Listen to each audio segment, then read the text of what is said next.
کچھ سیکنڈز جو ہیں اس کے بعد پہلا ایک سوئچ آف ہوا، اس کے بعد کچھ ہی سیکنڈز کے بعد ساتھ ہی دوسرا سوئچ آف ہو گیا، جو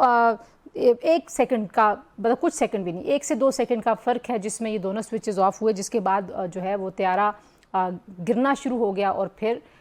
کوئی کسی قسم کا جو کنٹرول ہے وہ جو پائلٹس ہیں ان کے ہاتھ میں نہیں رہا۔ کاکپٹ ریکارڈنگ جو ہے اس میں ایک پائلٹ دوسرے سے پوچھ رہا ہے کہ کیا آپ نے ایندھن کو کٹ کیا ہے، تو دوسرے نے جواب دیا کہ اس نے ایسا نہیں کیا۔ اس سے بہت سارے خدشات، بہت سارے شبہات، بہت سارے شکوک اب جنم لے رہے ہیں، کیا کہ یہ تخریب کاری کی کارروائی تھی یا اس کو یہ اینگل دینے کی کوشش کر رہا ہے بھارت،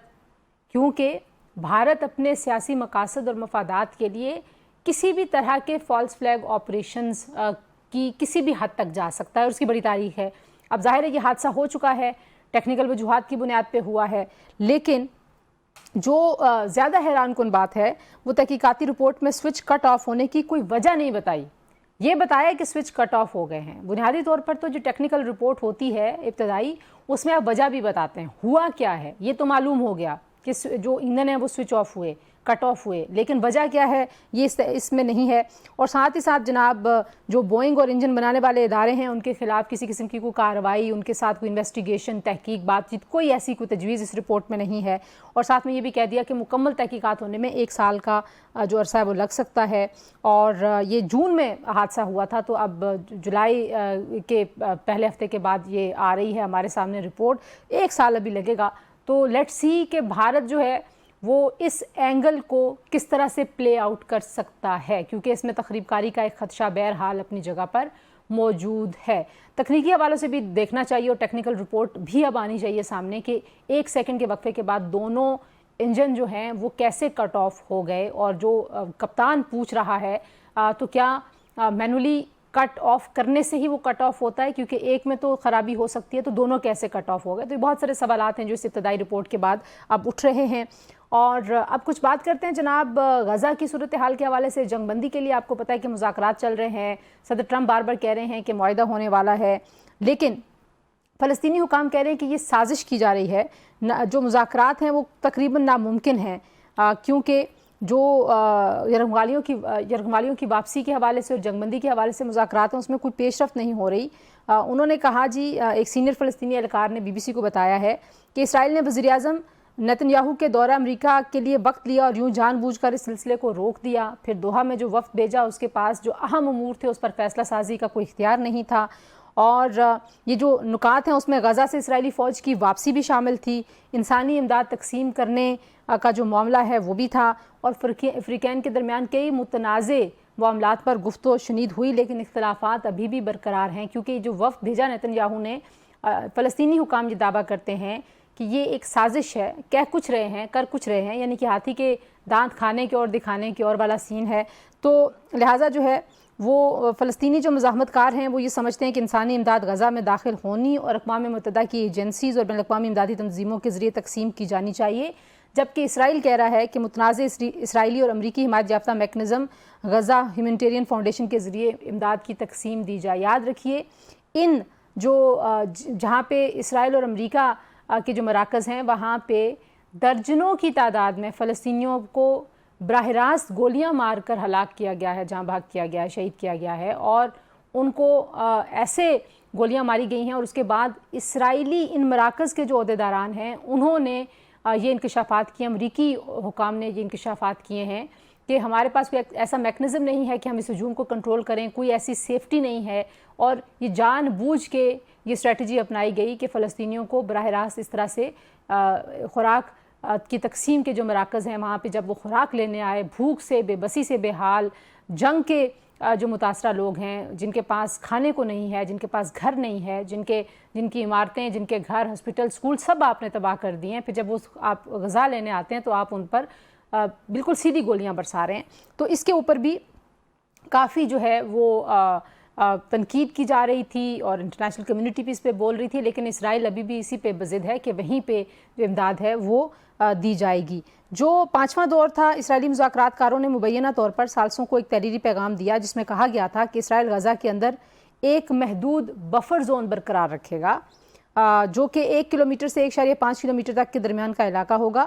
مگر جب نقشہ ملا تو نظر آیا کہ یہ جو بفر زون اسرائیل قائم کرنا چاہتا ہے اس کا جو علاقہ ہے وہ بہت زیادہ ہے. تو یہ بہت ہی اہم نکات ہیں جس پہ ابھی اختلافات جاری ہیں.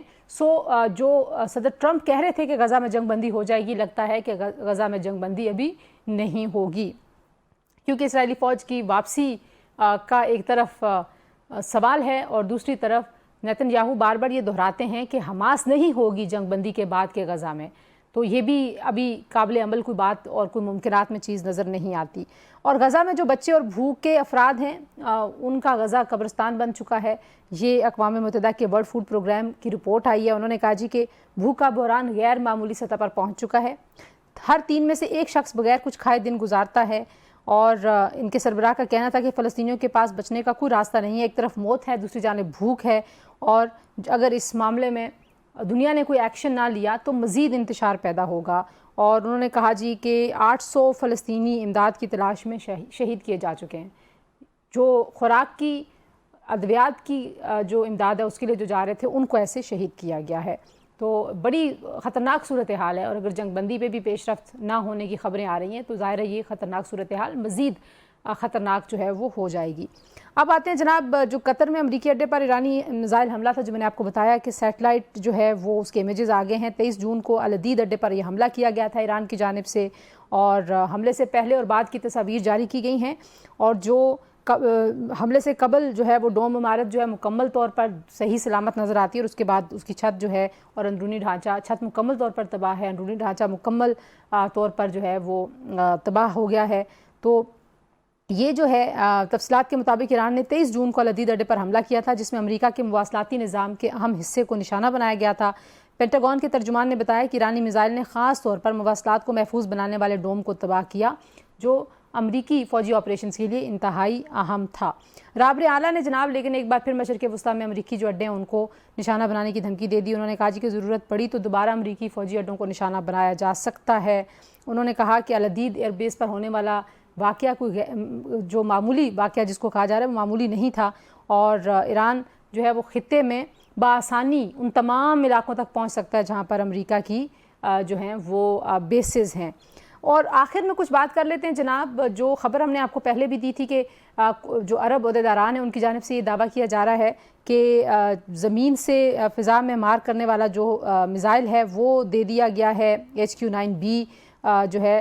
وہ بھی ایران نے حال ہی میں چین سے خریدا ہے، اور ساتھ ہی ساتھ یہ میزائلز بھی سامنے آ رہے ہیں. تو 7 جولائی کو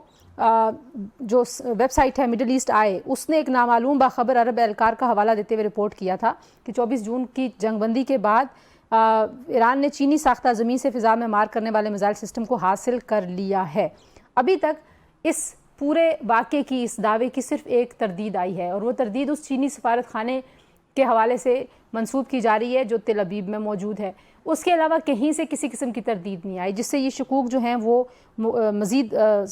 جو ہیں وہ سخت ہو جاتے ہیں، واضح ہو جاتے ہیں، گہرے ہو جاتے ہیں کہ شاید جو ہے وہ یہ جو